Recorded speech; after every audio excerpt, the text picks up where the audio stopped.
It's what makes them happy, the bahala na attitude. Because they tried and they tried their best, and maybe it's not always enough. It can be a mindset for success by, I think, a leap of faith. Oo, ginagamit ko siya, I guess in a negative way, kasi ginagamit ko siya pag di ako ready, sabihin ko na lang, bahala na. Ayan. One thing that growing older and going into law school taught me is bahala na sa whatever people think of you. Hello everyone, it's Jessa from Treantly, your trusted outsourcing partner in the Philippines. Today we will talk about the Filipino attitude, Bahala Na. But before we begin, did you know that Bahala Na came from the term Bathala, the pre-colonial god of Filipinos, which means leaving things or our burdens to God? In this interview, we'll figure out whether this attitude has a negative or positive impact on individuals and how Filipino can use this as a form of courage. Maybe we can learn more about this topic from our interviewees, so let's get started.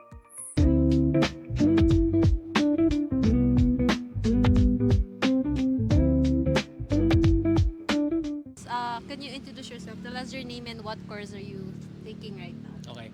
Hi, I'm Marco Diamora. I'm taking law here in the College of Law in UP Diliman. Okay, I'm Jamalaya. I'm a second year student here in UP Law. Hi, I'm Maxine from 3 AB Development Studies. From what school? Ateneo. I'm Chanel Zuniga. I'm from the UP College of Law, first year student. Are you familiar with the bahala na attitude of Filipino? Yeah, I think every Filipino here in the Philippines is aware of what the bahala na attitude is. Kahit ano man ang socioeconomic status mo, like everyone would indulge in bahala na from time to time. Have you ever had a subject na pinag-aralan niyo po yung this kind of attitude of Filipino? Yeah, I took my undergraduate course in UP Visayas, so I had a double major in history and sociology. And in sociology, we discussed the sociological effects of the bahala na. Pero it's more on theory instead of implementation. But did you know where it originated from, the word itself? I would assume that it comes from the word Bathala, the Tagalog God, the Tagalog The Supreme God. pre-colonial god. So leave it to God, bahala na. Yes. Did you know where it originated from? Just gonna guess, si bahala na, it's based on si bathala na lang. I'm assuming dahil magkatunog, it came from the word bathala. Are you familiar with the term bahala na? Yes. Did you know where it originated from, the word itself? Not really. So, did you know that the bahala na came from the word bathala, which is our pre-colonial god?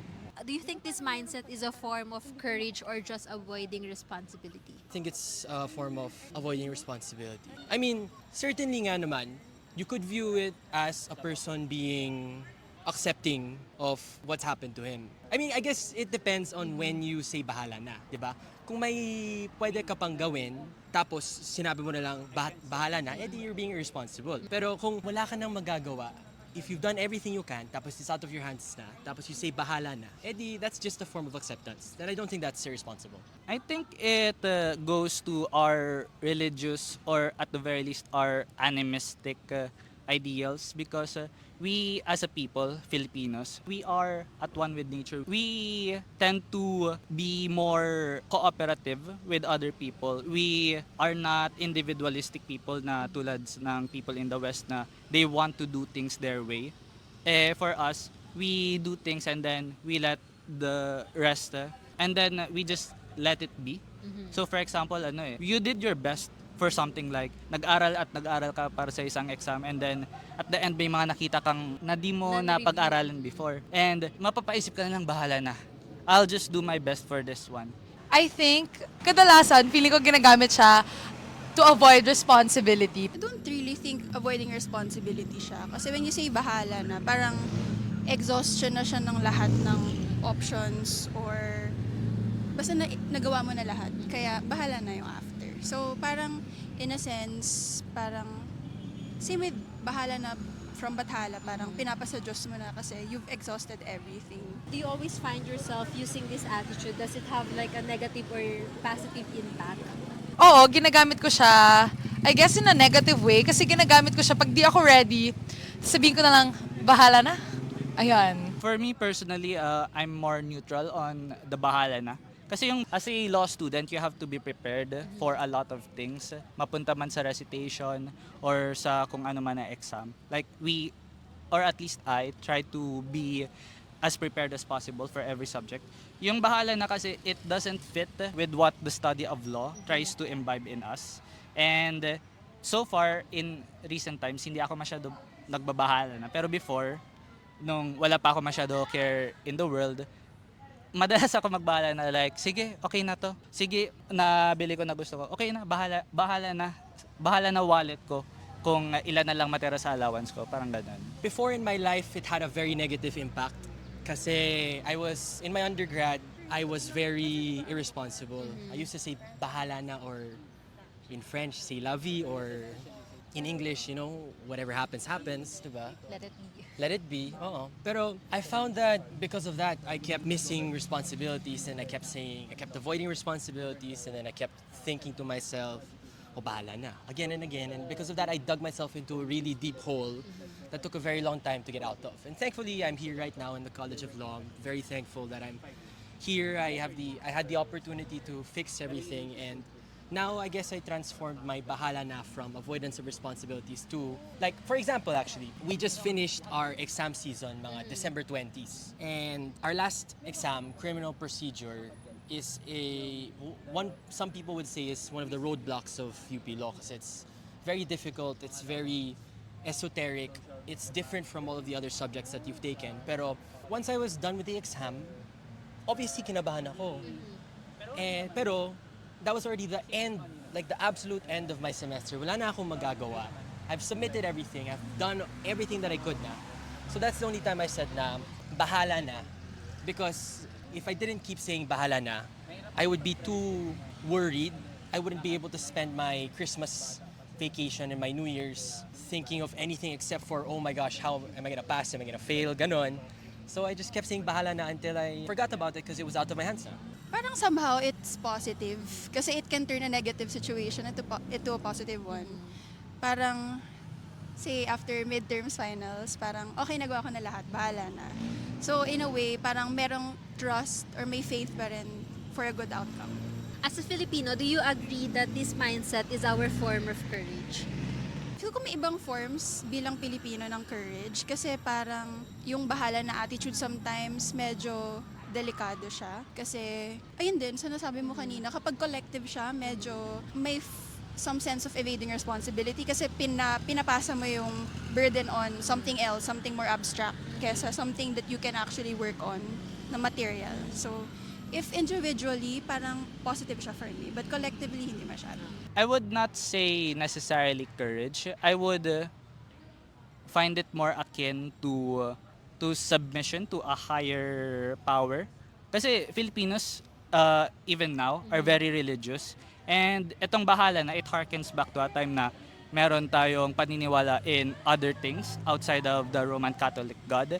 And we leave the issues, we leave our sufferings, we leave our trials up to the discretion of God. Si God na bahala na makahanap ng solusyon para sa problema natin. So it's not I would not say it's courage, but more of a submission to God.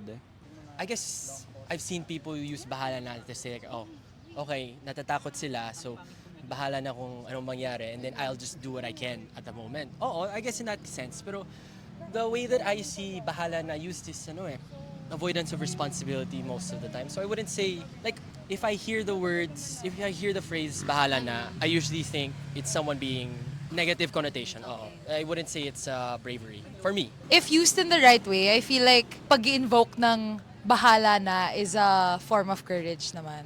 And do you think opportunities slip away because of this bahala na mindset of Filipino?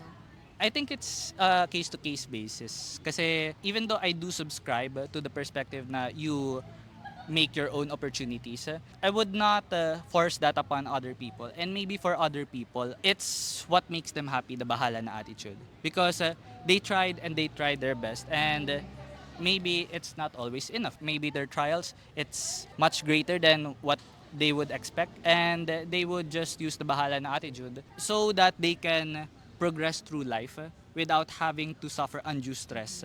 Yes, I do think kasi kapag sinasabi mo yung bahala na, it's like you're already not being present in the situation. Like you're telling yourself na, oh, ayoko na. Oh, it's out of my hands na, si batala na lang, diba? So, if you're saying that kind of stuff, you're not looking at the situation from a perspective that can change what's happening. To an extent, yeah, I do think na may mga opportunities na nawawala kasi merong sense of complacency pag sinabi mo yung bahala na parang kung ano na lang mangyari. So, maaaring hindi mo na pagsikapan yung mga pwede mong magawa. Kasi sabi mo nga, bahala na. Minsan, oo, may personal circumstances na din ako before na parang pag binahala na lang, parang hindi mo na iisipin. Unlike when you really want something, tapos kiniklaim mo siya and parang ikaw talaga yung fully responsible for it. Hindi mo siya hahayaan na sa bahala na lang. How can this mindset push us to take risks or open doors to new opportunities? Okay.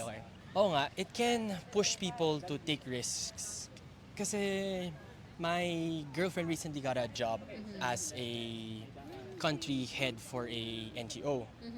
And she wasn't sure that she was actually gonna get accepted. Yeah, she wasn't sure if she was gonna get the role. And I told her na you should just submit and go to the interview. It doesn't matter what happens, at least you tried. So I guess that's a form of bahala na nga, that pushes people to take more risks. Kasi the bahala na in that, the way it was used in that situation is more, life is so short, you only live once, you might as well take the risk. Diba? Bahala na the consequences. As long as you know what you're doing, you'll be fine in the end. For a person, specifically a Filipino, to take on risk, then that person would most probably have to leave behind the bahala na attitude because, as I said before, I subscribe to the perspective of you make your own opportunities. By a person saying bahala na to certain things, you're not taking on risk.